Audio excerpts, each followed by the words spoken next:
இஸ்லாத்தினுடைய அடிப்படை 2 தான். ரசூல் ஸல்லல்லாஹு அலைஹி வஸல்லம் மட்டும்தான் பின்பற்றணுங்கிறதுல நம்ம உறுதியா இருக்கிறோம். சூரத்து தௌபால ஒரு 100வது வசனத்துல அஸ்ஸாபிகூனல் அவ்வலூன் மினல் முஹாஜிரீன வல் அன்சார் வல்லதீன தத்தபஉஹும் பிஹிசான் அப்படின்னு ஒரு வசனம் வருது. இந்த வசனத்துக்கு விளக்கம் என்ன? என்னுடைய கேள்வி. நம்ம நபிகள் நாயகம் ஸல்லல்லாஹு அலைஹி வஸல்லம் அவங்கள மட்டும்தான் பின்பற்றணும் அப்படின்னு சொல்றோம். வேற யாரையும் பின்பற்ற முடியாது. அல்லாஹ் கூட பின்பற்ற முடியாது. அல்லாஹ்வுக்கு கட்டுப்படத்தான் முடியுமே தவிர அல்லாஹ் பின்பற்ற அல்ல மாதிரி சாப்பிடாம இருக்க முடியுமா? நமக்கு அது முடியாது. நம்ம பின்பற்றுவதா இருந்தால் யார் தான் பின்பற்றணும்? நபியை மட்டும்தான் பின்பற்ற முடியுமே தவிர அல்லாஹ்வுக்கு கட்டுப்படத்தான் முடியும். வேற யாரையும் பின்பற்றக்கூடாதுன்னு சொல்றோம். ஆனால் சில பேர் என்ன செய்யறாங்கன்னு கேட்டா, இமாம்களை பின்பற்றலாம், பெரியார்களை பின்பற்றலாம், சஹாபாக்களை பின்பற்றலாம் அப்படின்னு சில பேர் என்ன செய்வாங்க, ஒரு வாதத்தை வைக்குவாங்க. அதுக்கு என்ன ஆதாரம் காட்டுவாங்கன்னு கேட்டா, இவங்க ஒரு வசனம் சொன்னாங்கல்ல, அந்த வசனத்தை தான் சொல்லுவாங்க. அந்த வசனம் என்ன? அஸ்ஸாபிகூனல் அவ்வலூன மினல் முஹாஜிரீன வல் அன்சார், முந்தி சென்ற முஹாஜிர் அன்சார்கள்ல, முஹாஜிர்னா மக்காவுல இருந்து மதீனாவுக்கு ஹிஜ்ரத் பண்ணி வந்தவங்க. அன்சார்னு சொன்னா அந்த மக்களுக்கு மதீனாவுல இருந்து உதவி செஞ்சவங்க. அன்சார்னா மதீனாக்காரங்க, முஹாஜிர்னா மக்காக்காரங்க. மக்காவுல இருந்து ஊர் கடந்து நினைஞ்சாங்க மார்க்கத்துக்காக வந்தவங்களுக்கு பேர் முஹாஜிர்பாங்க. அந்த ஊர்ல இருந்து சொத்து பத்தை எல்லாம் பாதி பாதியா பிரிச்சு கொடுத்து உதவி செஞ்சாங்கல்ல, அவங்களுக்கு பேர் அன்சார். அன்சார்னா உதவி செஞ்சவங்கன்னு அர்த்தம். அல்லாஹ் என்ன சொல்றான்னு கேட்டா, இந்த முஹாஜிர்கள் அன்சார்கள்ல யாரு முந்தி சென்று விட்டார்களோ அவர்களையும் வல்லதீன தத்தபஉஹும் பிஇஹ்சான், அழகான முறையில் அவர்களை யார் பின்பற்றினார்களோ அவர்களையும் அல்லாஹ் பொருந்தி கொண்டான் அப்படின்னு ஒரு வசனம் இருக்கிறது. இதை வைத்துக்கொண்டு சில பேர் என்ன கருத்து சொல்றாங்கன்னு கேட்டா, சஹாபாக்களை பின்பற்றலான்றாங்க. அப்படி அந்த வசனம் அப்படிதான் தெரியுது.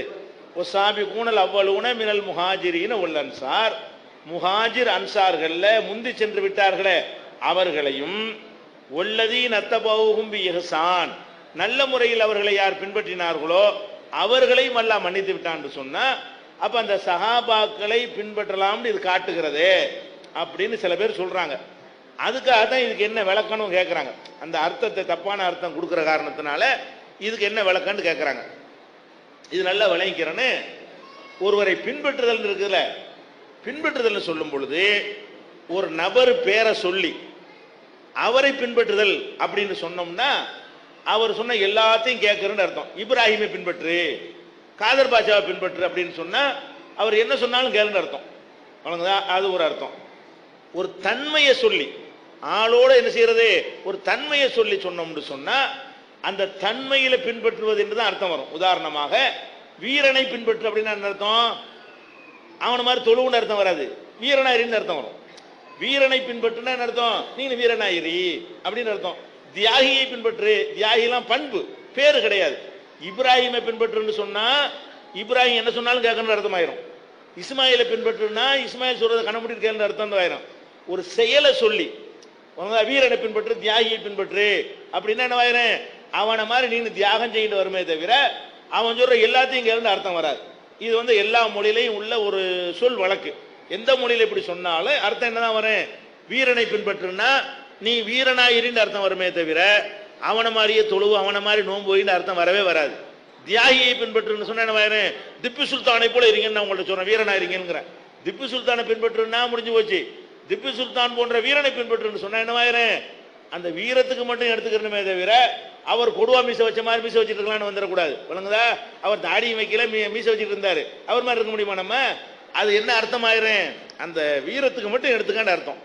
இப்ப இந்த வசனத்துல அல்லாஹ் என்ன செய்யறான்? முஹாஜிர்களை பின்பற்றுங்கிறான். முஹாஜிர்னா என்ன? ஹிஜ்ரத்து செஞ்சு போனவங்க. அப்படின்னா என்ன அர்த்தம்? நீனு ஹிஜ்ரத் செய்யு அர்த்தம்.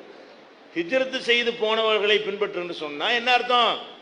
ஹிஜ்ரத்து அதே மாதிரி மக்கா விட்டு தியாகம் பண்ணி வந்தாங்கல்ல, அந்த மாதிரி நீனும் பண்ணுன்னு அர்த்தம்.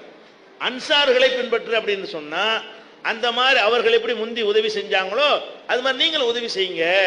அப்ப ஒரு பண்பை சொல்லி பின்பற்று என்று சொன்னால் அதுக்கு என்ன அர்த்தம் வரும்?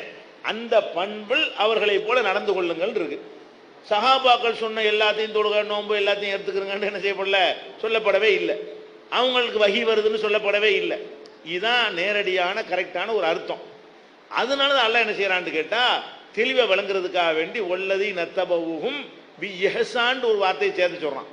இஹ்சான் அழகிய முறையில் பின்பற்றணும். அழகிய முறைன்னா என்ன? குர்ஆன் ஹதீஸ்ல உள்ளதை அடிப்படையாக வைத்தான் பின்பற்றணும். யார் பின்பற்றினாலும் அதை தாண்டி பின்பற்றினா அழகிய முறை வராது. இது ஒன்னாச்சா? சரி, இப்போ இதை புரிஞ்சுக்கிறதுக்காக வேண்டி வேற ஒரு வசனத்தை நான் சொல்றேன். அதை எப்படி புரிஞ்சுக்கிறாங்கன்னு பாருங்க. இந்த வசனத்தை காட்டி சஹாபாக்களை நம்ம பின்பற்றலாம்னு சொல்றாங்களே, வஹி வரா ரசூல்லாவை நம்ம வஹி வந்தா தான் பின்பற்றுவோம், வஹி இல்லாம ரசூல்லா சொன்னா பின்பற்ற மாட்டோம். அதை விளங்காம சஹாபாக்களை எல்லாம் பின்பற்றலாம்னு சொல்றாங்க பாருங்க. இந்த வசனத்தை ஆதாரமா காட்டி அவங்களுக்கு வேற ஒரு வசனத்தை நம்ம எடுத்து காட்டலாம். என்ன காட்டலாம்? ஒல்லதீன ஆமனு, யார் ஈமான் கொண்டு நம்பிக்கை கொண்டிருக்கிறார்களோ, ஒத்தபாத்துஹும் துர்ரியத்துஹும் பி ஈமான், அவங்களுடைய பிள்ளைகள் யாரை அவங்களை பின்தொடர்ந்து சென்றார்கள், அவங்களுடைய சந்ததிகள், அவங்களையும் அல்லாஹ் மன்னித்து விட்டான்னு ஒரு வசனம் இருக்கிறது. யாரை மன்னிச்சுட்டான்? யார் முன்னாடி ஈமானோட போனாங்களோ அவங்களையும், அவங்க வழியில தகப்பன் வழியில சென்றானே அவனையும் அல்லாஹ் மன்னிச்சுட்டேங்கிறான்.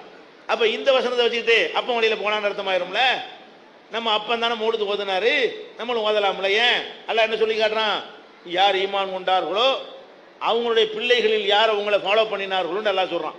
அப்ப தகப்பனாரை ஃபாலோ பண்ணலாம்னு இந்த வசனம் சொல்லுதுன்னு யாராவது சொல்லுவாங்களா? தகப்பனாரை ஃபாலோ பண்ணலாம்ங்கிற மாதிரி பார்த்தா தெரிகிறது. அதுல என்ன இருக்கிறது? ஈமான்ல எல்லாம் சொல்லி காட்டுறான். ஒல்லதீன ஆமனு, யார் ஈமான் கொண்டார்களோ, ஒத்தபாத்துஹும் துர்ரியத்துஹும் பி ஈமான், ஈமான் விஷயத்தில் யார் அவங்க பிள்ளைகள் பின்பற்றி சென்றார்களோ அவங்கள எல்லாம் மன்னிப்பேங்கிறான். அப்ப நம்ம தகப்பன்மார்கள் சரியான ஈமான்ல இருந்திருப்பார்களே ஆனால், அதே ஈமான்ல நம்மளும் இருந்தோமே ஆனால் அதை அல்லாஹ் மன்னிக்கிறேன் ஏத்துக்கிறேன் நல்லா சொல்றானே தவிர அப்பன் செஞ்சதையெல்லாம் எடுத்துக்கிறேன் அர்த்தம் அதுக்கு வராது. ரெண்டுலையும் அதே வார்த்தை தான் வருது.